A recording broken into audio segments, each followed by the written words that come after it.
ओम शांति। ओम शांति।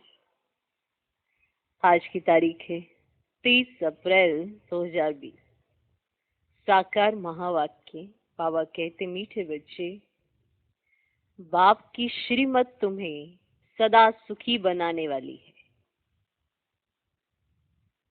बाप की श्रीमत तुम्हें सदा सुखी बनाने वाली है।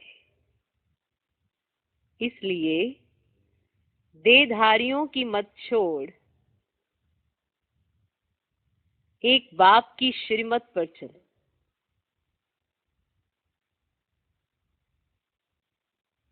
इसलिए देहधारियों की मत छोड़, एक बाप की श्रीमत पर चलो। बाबा कहते, मीठे बच्चे, बाप की श्रीमत तुम्हें सदा सुखी बनाने वाली है।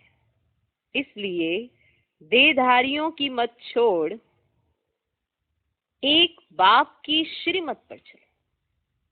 श्रीमत हमें सुख देती है, श्रीमत सदा सुखी बनाएगी। फिर भी दुखी होने के लिए मनुष्य की मत पर चलता है। और फिर कहते हैं, हम दुखी क्यों हैं?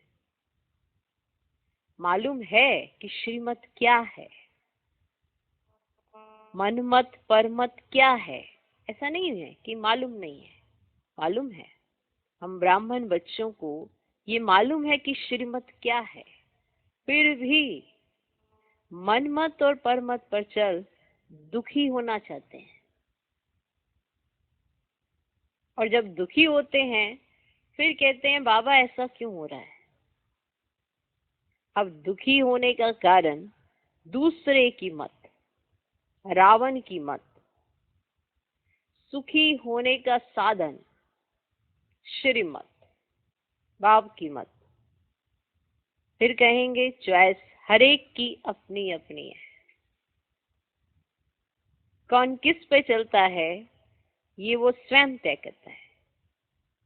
यही उसके कर्मों का लेखा जोखा है जो उसने स्वयं बनाया। क्या वो भगवान की श्रीमत पर चलना चाहता है या मनुष्य की मत पर चलना चाहता है? किस पर चलेगा? अगर मनुष्य की मत पर चलेंगे तो दुखी होंगे ही होंगे। बाप की श्रीमत पर चलेंगे तो सदा सुखी होंगे, सदा सुखी। श्रीमत सदा सुख देती है और श्रीमत के विपरीत चलेंगे तो दुखी होंगे ही होंगे। तो अगर कोई दुखी है तो श्रीमत का हाथ छूटा है तो दुखी है। अगर श्रीमत का हाथ पकड़ा हुआ है तो वो सदा सुखी है। और ये सुख आत्मा स्वयं अनुभव करती है। जब श्रीमत पर चलती है उसे खुशी की अनुभूति होती है, उसे सुख भासता है। हर चीज में उसे अच्छाई दिखाई देती है। व्यक्ति, वस्तु, हर चीज उसे स्पष्ट समझ में आती है। श्रीमत क्या कहती है, श्रीमत पर चलना क्या होता है, ये वो आत्मा अच्छे से जानती है, जो ये फील कर रही है कि मैं सदा सुखी हूँ। क्योंकि वो अंतर्मुखी है, और जो अंतर्मुखी है वही सदा सुखी है। और अंतर्मुखी कौन? जो श्रीमत पर चलता है, जो एक बाप का कहना मानता है, जिसे एक बाप के कहने पर ही भरोसा है। बाकी कोई कुछ भी कहे वो उस पे नहीं चलता। जो सिर्फ और सिर्फ ईश्वरीय मत पर चलता है और ईश्वरीय मत पर भरोसा रखता है वो ही सदा सुखी है। तो हम ब्राह्मण भी अपने जीवन में थोड़ा झांक के देख लें, क्या हम श्रीमत पर चलते हैं? कहीं ऐसा तो नहीं कि एक हाथ में बाप का हाथ और दूसरा हाथ रावण के हाथ। और फिर हम सोचे कि हमको अनुभूति क्यों नहीं हो रही है, हमको अनुभव क्यों नहीं होते। जो श्रीमत पर चलेगा वो सदा अनुभव करेगा बाप के हाथ और साथ का। और अगर नहीं हो रहे हैं तो जरूर श्रीमत के विपरीत मनमत या परमत, मनुष्य मत, इसमें जरूर फंसे हुए होंगे, जिसके कारण सुख की अनुभूति नहीं हो रही है। तो श्रीमत सदा सुख देती है। देहधारियों की मत छोड़, एक बाप की श्रीमत पर चलो और हर कदम पर बाप ने श्रीमत दी है। आप जो भी कदम उठाएंगे उस पर आपको श्रीमत मिली है। अमृत वेले से लेकर रात्रि तक में भी श्रीमत मिली है। अगर कोई परिस्थितियां आ भी जाती हैं उस पर भी श्रीमत मिली हुई है। कदम कदम पर श्रीमत मिली है, बस चलना बाकी है। श्रीमत है पर चलना बाकी है अभी। इसीलिए कोई तो कभी सुखी हो जाता है या अनुभव करता है और कभी बहुत दुखी रहता है। दुख का कारण देह और देहधारी, उनकी मत, उनके बारे में चिंतन, उनके बारे में सोचते रहना, और बाप की मत के बारे में ना सोच मनुष्य मत के पीछे भागते रहना। तब आपका हाथ और साथ छोड़ेंगे, क्योंकि श्रीमत ही उनका हाथ और साथ है। ऐसे कोई स्थूल स्वरूप में आपको दिखाई नहीं पड़ेंगे। श्रीमत ही उनका हाथ और साथ है। यही वो प्रत्यक्ष स्वरूप में दिखाना चाहते हैं। और रोज हमारे पास बाबा के महावाक्य आते हैं। ये क्या है? श्रीमत है। अगर हम इसे ध्यान से सुने, ध्यान से पढ़े, तो कदम कदम पर श्रीमत मिली है। हम ऐसा नहीं कह सकते कि हमें नहीं पता था या हमें ये नहीं समझ है, क्योंकि हमें कदम कदम पर श्रीमत मिल गई है। तो बाप की श्रीमत तुम्हें सदा सुखी बनाने वाली है। इसलिए देहधारियों की मत छोड़, एक बाप की श्रीमत पर चल। आज का प्रश्न, किन बच्चों की बुद्धि का भटकना अभी तक बंद नहीं हुआ है? किन बच्चों की बुद्धि का भटकना अभी तक बंद नहीं हुआ है? ये कौन से बच्चे हैं जिनके बुद्धि का भटकना अभी तक बंद नहीं हुआ है? जिन्हें ऊंच से ऊंच बाप की मत में व ईश्वरीय मत में भरोसा नहीं है। जिन्हें ऊंच से ऊंच बाप की मत में व ईश्वरीय मत में भरोसा नहीं है, उनका भटकना अभी तक बंद नहीं हुआ। जिन्हें ऊंच से ऊंच बाप की मत में व ईश्वरीय मत में भरोसा नहीं है, उनका भटकना अभी तक बंद नहीं हुआ। बाप में पूरा निश्चय न होने के कारण, बाप में पूरा निश्चय न होने के कारण दोनों तरफ पांव रखते हैं। बाप में पूरा निश्चय न होने के कारण दोनों तरफ पांव रखते हैं। भक्ति, गंगा स्नान आदि भी करेंगे और बाप की मत पर भी चलेंगे। भक्ति, गंगा स्नान आदि भी करेंगे और बाप की मत पर भी चलेंगे। ऐसे बच्चों का क्या हाल होगा? क्या कहते हैं ना, हाँ बाबा तो है ही है ना, फिर भी भक्ति मार्ग का कर्म कांड करना नहीं छोड़ सकते, छोड़ नहीं पाते हैं। कारण पूरा निश्चय नहीं है ना, कि जब भगवान ही कह रहा है कि मैं आ गया, अब तुम उसे ढूंढने कहाँ निकले? फिर कहेंगे नहीं बाबा तो है, बाबा तो है, हम बाबा की भी मान रहे हैं, पर भक्ति के कर्म कांड जरूर करेंगे। तो क्या हाल होगा? भटकते ही रहेंगे। क्योंकि बुद्धि की स्टेबिलिटी कब आएगी? जब मालूम है कि यही है, यही है, बस यही है, तभी तो एक तरफ बुद्धि लगेगी। ठीक, तो एक ही तरफ इलाज कराएंगे तो समझ में आएगा ना, क्योंकि भगवान तो एक है, अनेक तो है नहीं। तो ये जो भटकन है, ये कब कंप्लीट होगी? जब कंप्लीट भरोसा होगा, निश्चय होगा, उनकी मत पर चलेंगे, तब ही ये भटकन दूर हो सकती है। वरना उधर भी रहेंगे और इधर भी रहेंगे। तो ऐसे बच्चों का क्या हाल होगा? श्रीमत पर पूरा नहीं चलते, इसीलिए धक्का खाते हैं।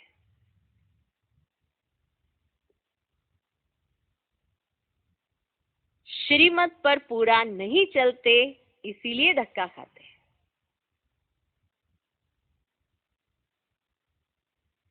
जिन्हें ऊंचे ते ऊंचे बाप की मत में व ईश्वरीय मत में भरोसा नहीं है, उनका भटकना अभी तक बंद नहीं हुआ।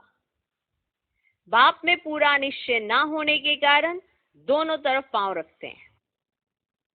आज का गीत है, इस पाप की दुनिया से कहीं दूर ले चलो। ओम शांति। बच्चों ने ये भक्तों का गीत सुना। अभी तुम ऐसे नहीं कहते हो। तुम जानते हो हमको ऊंचते ऊंच बाप मिला है।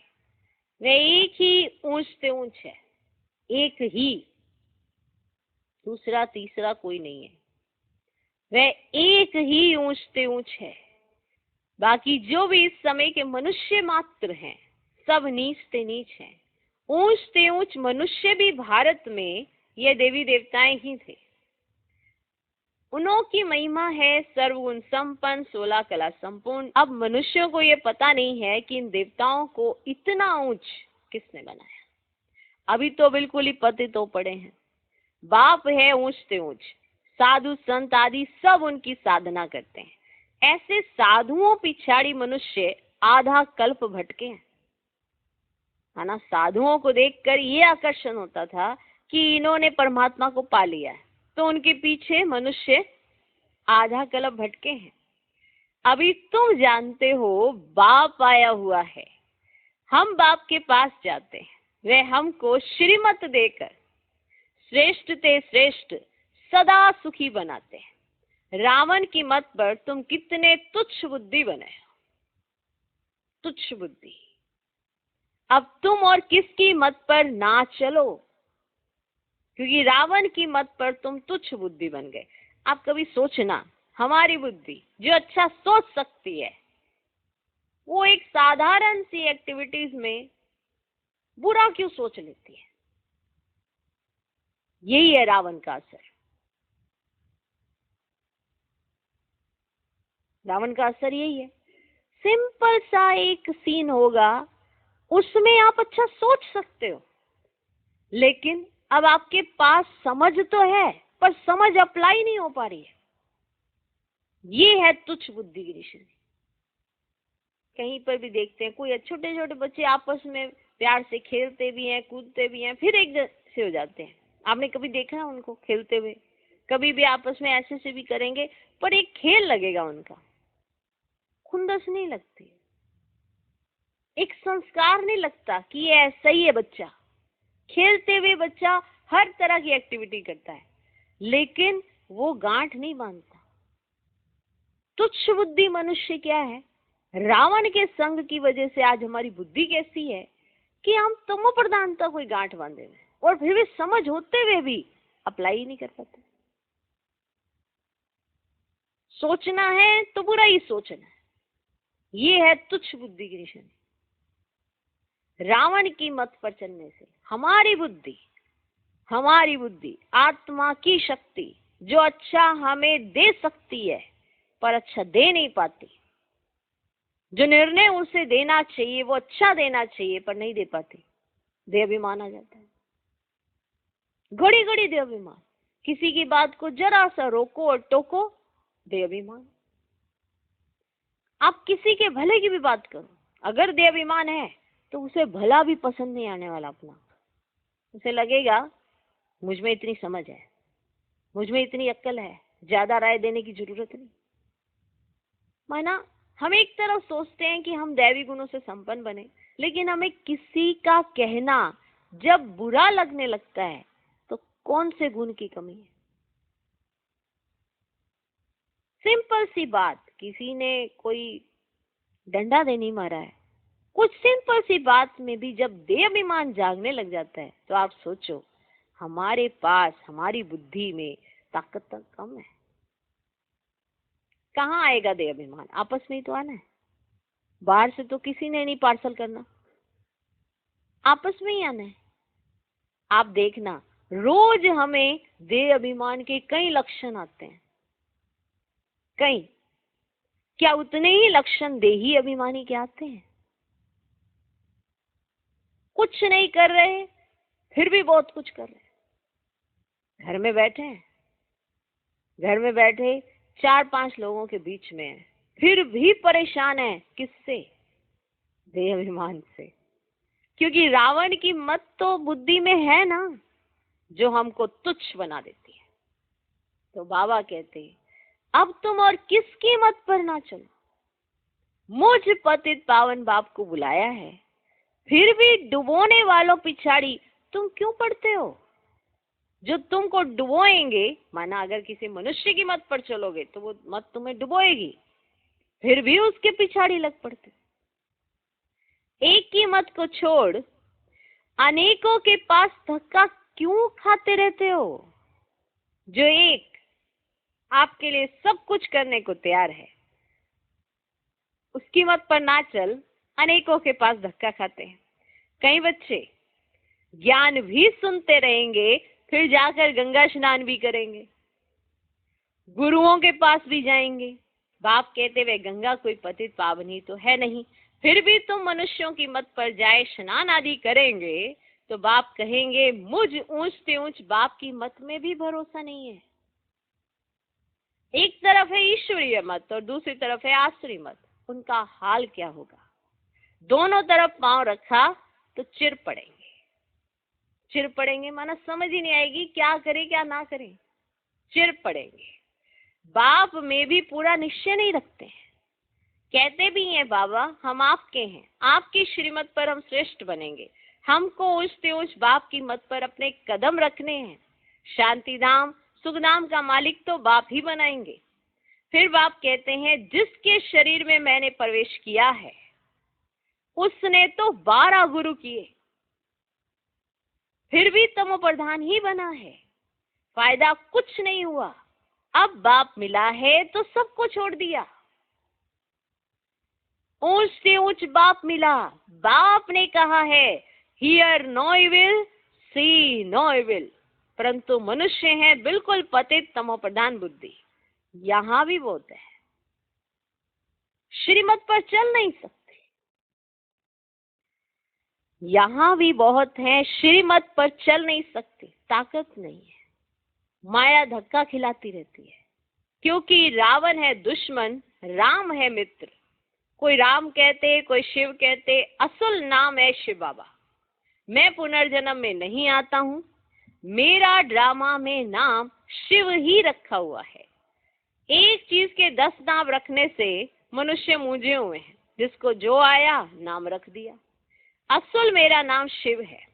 मैं इस शरीर में प्रवेश करता हूँ, मैं कोई कृष्ण आदि में नहीं आता हूँ।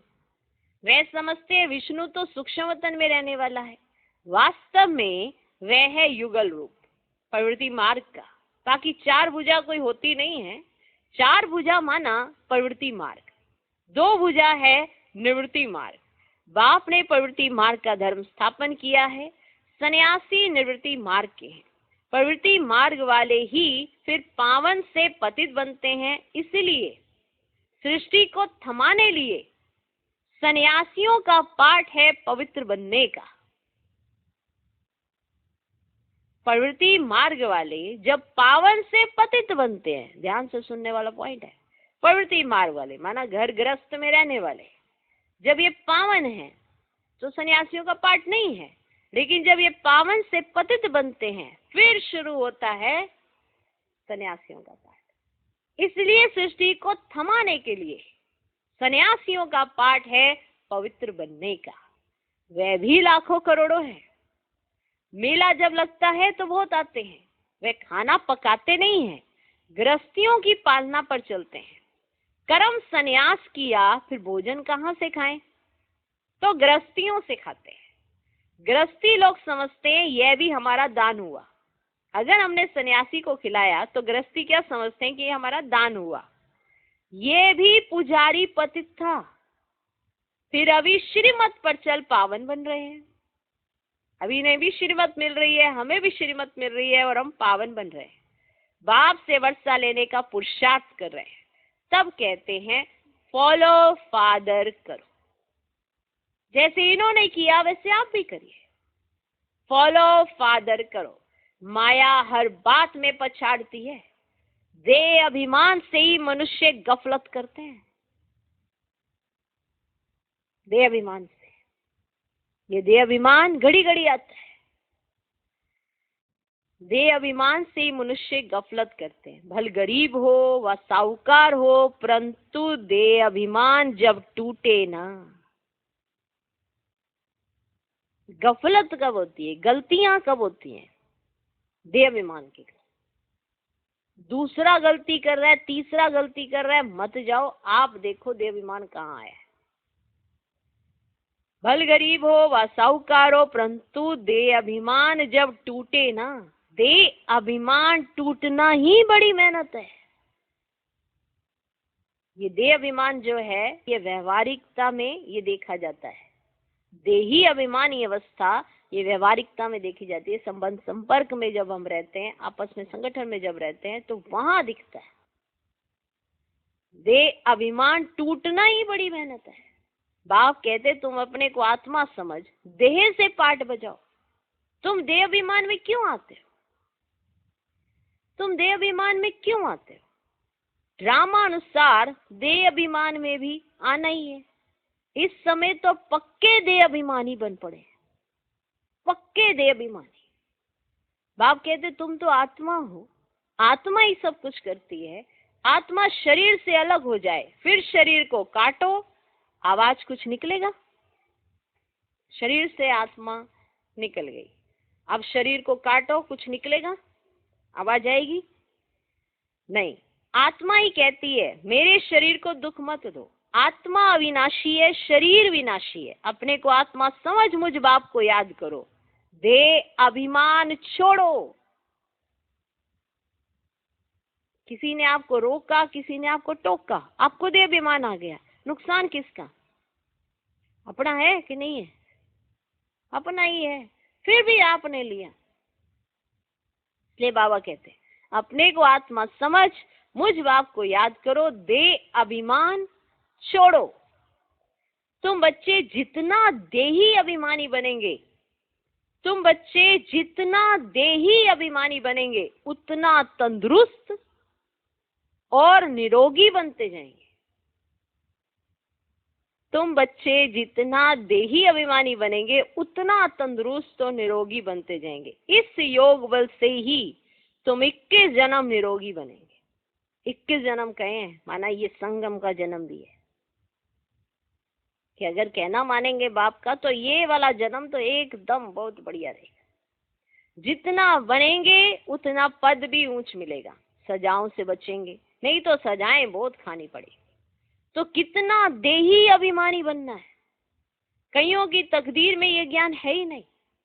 जब तक तुम्हारे कुल में ना आए, अर्थात ब्रह्मा मुख वंशावली ना बने, तो ब्राह्मण बनने बिगड़ देवता कैसे कहेंगे?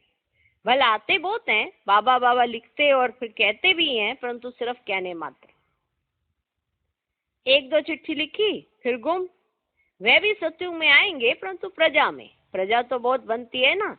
आगे चल जब बहुत दुख होगा तो बहुत भागेंगे, आवाज होगा भगवान आया है, भगवान आया है। तुम्हारे भी बहुत सेंटर्स खुल जाएंगे। तुम बच्चों की कमी है, तुम बच्चों की कमी है। देही अभिमानी बनते नहीं हो, तुम बच्चों की कमी है।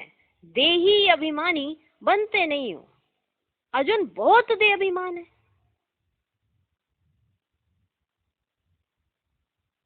अंत में कुछ भी देह अभिमान होगा तो पद भी कम हो जाएगा, फिर आकर दास दासी बने।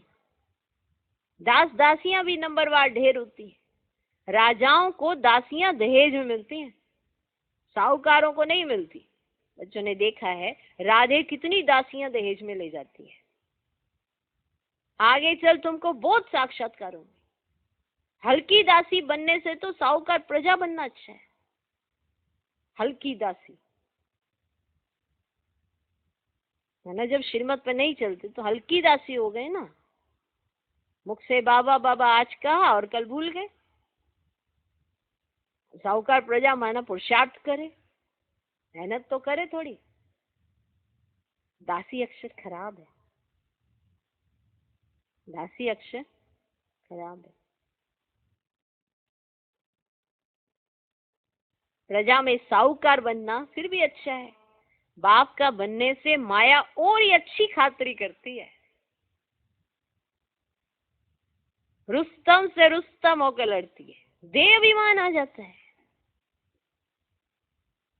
नहीं तो ऐसा बाप जो जिए दान देते हैं उनको याद करके पत्र तो लिखे, परंतु यहाँ बात मत पूछो, माया एकदम नाक से पकड़ उड़ा देती है। कदम कदम श्रीमत पर चले तो कदम में पदम है। तुम अनगिनत धनवान बनते हो, वहां गिनती होती ही नहीं। धन दौलत खेती बाड़ी सब मिलता है, माना सब आपके पास अकिचार होता है, बेशुमार होता है। धन दौलत खेती बाड़ी सब मिलता है, वहां तांबा लोहा पीतल आदि होता ही नहीं, सोने के ही सिक्के होते हैं। मकान ही सोने का बनाते हैं तो क्या नहीं होगा। यहाँ तो यही भ्रष्टाचारी राज्य, यथा राजा रानी तथा प्रजा। अब सत्युग में यथा राजा रानी तथा प्रजा सब श्रेष्ठाचारी होते हैं, परंतु मनुष्यों की बुद्धि में बैठता थोड़े ही है, तमो प्रधान है। बाप समझाते तुम भी ऐसे ही थे, ये भी ऐसा था। अब मैं आकर देवता बनाता हूँ तो भी बनते नहीं, आपस में लड़ते झगड़ते रहते हैं। मैं बहुत अच्छा हूँ, ऐसा हूँ ऐसा हूँ। ये कोई समझते थोड़ी है कि हम दो जग में पड़े हैं, हम रो रो नर्क में पड़े हैं। यह भी तुम बच्चे जानते हो, नंबरवार पुरुषार्थ अनुसार मनुष्य बिल्कुल नर्क में पड़े हैं, रात दिन चिंताओं में पड़े रहते हैं। तो नर्क में पड़ना हुआ ना, रात दिन चिंताओं में पड़े रहते हैं। तो जो चिंता में इस समय है, माना संगम पर जो चिंता में है, वो संगम पर नहीं है, वो नर्क में है। तो मनुष्य बिल्कुल नर्क में पड़े हैं, रात दिन चिंताओं में पड़े रहते हैं। ज्ञान मार्ग में जो आप समान बनाने की सेवा नहीं कर सकते हैं, तेरे मेरे की चिंताओं में रहते हैं, वह बीमार रोगी है।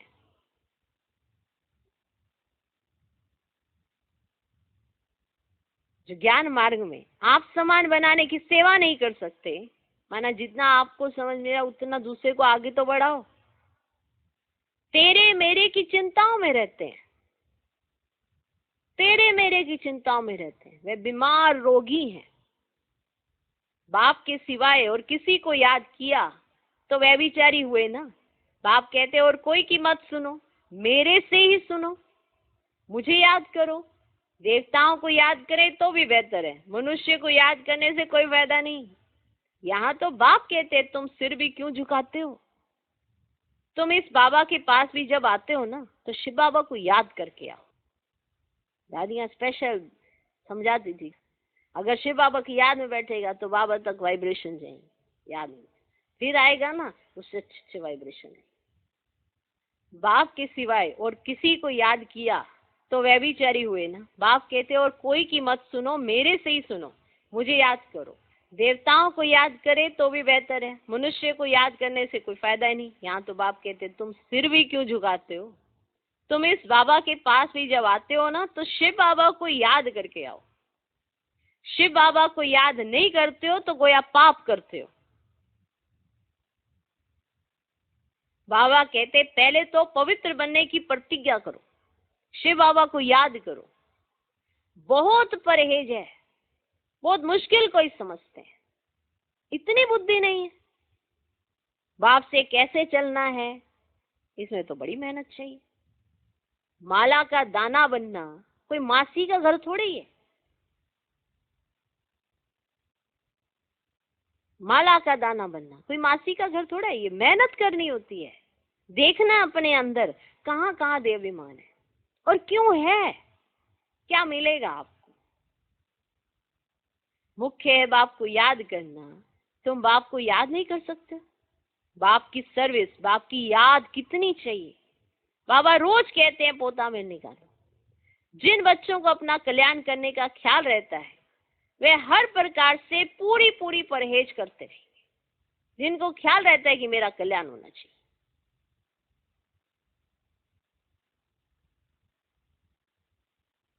उनका खान पान बड़ा सात्विक होगा। बाबा बच्चों के कल्याण के लिए कितना समझाते हैं। सब प्रकार की परहेज चाहिए, जांच करनी चाहिए। हमारा खान पान ऐसा तो नहीं, लोभी तो नहीं है। जब तक कर्मातीत अवस्था नहीं हुई है तो माया उल्टा सुल्टा काम कराती रहेगी। ये समझना चाहिए। जब भी हमें बाबा समझाते हैं तो समझना चाहिए कि हमें समझ कम है या हमसे भूल हो सकती है, उसके लिए समझाया जा रहा है। कभी ये नहीं समझना चाहिए कि मैंने तो कुछ गलती ही नहीं की, मुझे क्यों समझाया जा रहा है, मैंने तो कुछ ऐसा किया ही नहीं, मुझे क्यों रोका टोका जा रहा है। बाप का कहना मानने वाला बच्चा ये विरला विरला ही क्यों होता है? क्योंकि वो बाप की बात को किस अंदाज में लेता है, यही उसका अपना पुरुषार्थ होता है, उसकी अपनी सोच होती है, वो किसी के अंदर डाली नहीं जा सकती। जो आत्मा ये समझती हो कि मैं इतनी पतित थी, बाप ने अपनाया, मुझे पावन बनने का चांस दिया। जब हम बाबा के बनते हैं ना तो हम अपने आप को पतित समझते हैं। जब आए थे तो ताजा ताजा याद था हम पतित हैं, हमने कल क्या किया गलती, परसों क्या की याद थी, हम पतित हैं। तो ना अगर हमें जरा सा भी बाबा प्यार करता है ना, हम ना कुर्बान चले जाते हैं। हमें लगता है कि बाबा मुझे प्यार कर रहा है, मैं तो इस लायक नहीं। फिर थोड़े समय के बाद ना हम अपने आप को अपने आप ही पावन समझने लगते हैं। फिर हम पता क्या करते हैं, फिर हम देखते हैं बस बाबा इतना सही प्यार कर रहा है, दूसरे को तो इतनी देर तक मिला। जो ऑल माइटी अथॉरिटी दे भी रहा है ना, उसका शुक्रिया ही नहीं कर पाते हो, क्योंकि ये कंपैरिजन, एक दूसरे में कंपटीशन में लगे रहते। कितना बड़ा खतरनाक देवाभिमान है। पहले बाप ने आते ही टोका, बच्चे तुम्हें ऐसा नहीं करना है। तब भी बाबा ने इसी अंदाज में मुरलियां तो तब भी यही चल रही थी, तो लगा नहीं करना है, तो एक धक से छोड़ा। धीरे धीरे धीरे धीरे इसको देख, उसको देख, उसको देख, इसको देख। क्या हमें आज उतना ही गहराई से लगता है जितना गहराई से पहले दिन लगा था? क्योंकि उस समय लगता था हम गलत हैं, हम पतित हैं, भगवान ने अपना बना लिया, यही बहुत बड़ी बात है। आज लगता है कि अपना तो बनाया है, दिया क्या क्या है, कंपैरिजन दूसरे से करते हैं। जरूर सोचना इसके ऊपर। जब तक कर्मातीत अवस्था नहीं हुई है तो माया उल्टा सुल्टा काम कराती रहेगी। उसमें टाइम पड़ा है, फिर मालूम पड़ेगा अब तो विनाश सामने है, आग फैल गई है। तुम देखेंगे कैसे बॉम्ब्स गिरते हैं, भारत में तो रक्त की नदियां बहनी है। वहां बॉम्ब से एक दो को खत्म कर देंगे, नेचुरल कैलेमिटीज होंगी, मुसीबत सबसे जास्ती भारत पर है।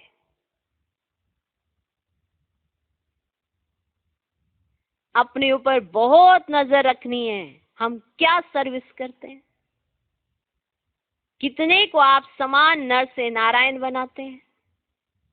कोई कोई भक्ति में बहुत फंसे हुए हैं तो समझते हैं ये बच्चियां क्या पढ़ाएंगी, समझते नहीं कि इन्हों को पढ़ाने वाला बाप माना भगवान है। भगवान हमको पढ़ा रहे हैं। थोड़ा पढ़ा हुआ है व धन है तो लड़ने लग पड़ते हैं, आबरू ही गवा देते हैं। सतगुरु की निंदा कराने वाला ठोर ना पाए, फिर पाई पैसे का पद जाकर पाएंगे। अच्छा, मीठे मीठे सिकिलधे बच्चों प्रति माता पिता बाप दादा का याद प्यार और गुड मॉर्निंग। रूहानी बाप की रूहानी बच्चों को नमस्ते। हम रूहानी बच्चों की भी रूहानी बाप को नमस्ते नमस्ते नमस्ते। Good morning good morning good morning. धारणा के लिए मुख्य सार पहला पॉइंट, तेरी मेरी की चिंताओं को छोड़ आप समान बनाने की सेवा करनी है। तेरी मेरी की चिंताओं को छोड़ आप समान बनाने की सेवा करनी है। एक बाप से ही सुनना है, बाप को ही याद करना है, व्यभिचारी नहीं बनना है। एक बाप से ही सुनना है, बाप को ही याद करना है, व्यभिचारी नहीं बनना है।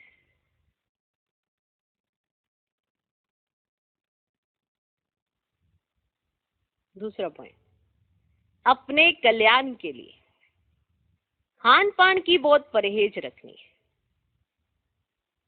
अपने कल्याण के लिए खान पान की बहुत परहेज रखनी है। किसी भी चीज में लोभ नहीं रखना है। अपने कल्याण के लिए खान पान की बहुत परहेज रखनी है। किसी भी चीज में लोभ नहीं रखना है। ध्यान रहे माया कोई भी उल्टा काम ना करा दे।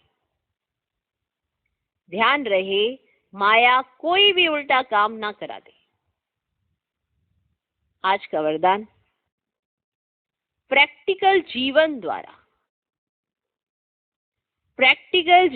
द्वारा परमात्म ज्ञान का प्रूफ देने वाले धर्म युद्ध में विजयी भव। प्रैक्टिकल जीवन द्वारा परमात्म ज्ञान का प्रूफ देने वाले धर्म युद्ध में विजयी भव। अभी धर्म युद्ध की स्टेज पर आना है। उस धर्म युद्ध में विजयी बनने का साधन है आपकी प्रैक्टिकल जीवन, क्योंकि परमात्म ज्ञान का प्रूफ ही प्रैक्टिकल जीवन है। उस धर्म युद्ध में, क्योंकि ये जो समय है ये स्टेज पर आना है, अभी धर्म युद्ध की स्टेज पर आना है। उस धर्म युद्ध में विजयी बनने का साधन है आपकी प्रैक्टिकल जीवन, क्योंकि परमात्म ज्ञान का प्रूफ ही प्रैक्टिकल जीवन है। आपकी मूरत से ज्ञान और गुण प्रैक्टिकल में दिखाई दें। आपकी मूरत से ज्ञान और गुण प्रैक्टिकल में दिखाई दें। ज्ञान भी आपके जीवन में नजर आए, गुण भी आपके जीवन में नजर आए। क्योंकि आजकल डिस्कस करने से अपनी मूरत को सिद्ध नहीं कर सकते, लेकिन अपनी प्रैक्टिकल धारणा मूरत से 1 सेकंड में किसी को भी शांत करा सकते हो। प्रैक्टिकल इसका अर्थ ये हुआ कि जो धर्म युद्ध माना आपकी जो धारणाओं का युद्ध चलता है, जिससे आपने अपनी धारणाओं को प्रत्यक्ष करना है दूसरों के आगे कि हाँ आप में धारणाएं हैं, आप ज्ञान और गुणों की मूरत हैं, तो वो अपने जीवन से दिखाइए। सुना सुना के कुछ नहीं होता। पंडित थोड़ा बनना है। मैंने पवित्रता अपनाई तो दिखाई भी देनी चाहिए, स्वच्छता सफाई दिखाई देनी चाहिए, तब समझेंगे इन्होंने पवित्रता अपनाई। प्रैक्टिकल में दिखाई दें, क्योंकि आजकल डिस्कस करने से अपनी मूरत को सिद्ध नहीं कर सकते, लेकिन अपनी प्रैक्टिकल धारणा मूरत से 1 सेकंड में किसी को भी शांत करा सकते हो। अगर आपके अंदर शांति का संस्कार है तो आप बिना बात किए किसी को शांत कर सकते हो। ये नहीं कि आधा घंटा लगे रहे अब किसी को शांत करने के लिए। 1 मिनट के अंदर आपकी प्रेजेंस वायुमंडल को शांत कर दे, क्योंकि आपके अंदर ज्ञान और गुण है शांति का। आप कहीं जाएं, कहीं बैठें, वहां पर शांति का वायुमंडल बन गया, क्योंकि आप शांत स्वरूप रहते हैं तो बना। ओके, तो आपकी प्रैक्टिकल जीवन से कोई एक्सपीरियंस करे कि इनमें ज्ञान कितना है, इनमें गुण कितने हैं, तो वो देख सकेगा। तो आपकी प्रैक्टिकल जीवन, तो डिस्कस करने का नहीं है ये, मूर्त को सिद्ध नहीं कर सकते। अपनी प्रैक्टिकल धारणा मूर्त से 1 सेकंड में किसी को भी शांत करा सकते। आज का स्लोगन, आत्मा को उज्जवल बनाने के लिए, आत्मा को उज्जवल बनाने के लिए परमात्मा स्मृति से मन की उलझनों को समाप्त करो। आत्मा को उज्जवल बनाने के लिए परमात्मा स्मृति से मन की उलझनों को समाप्त करो। ओम शांति।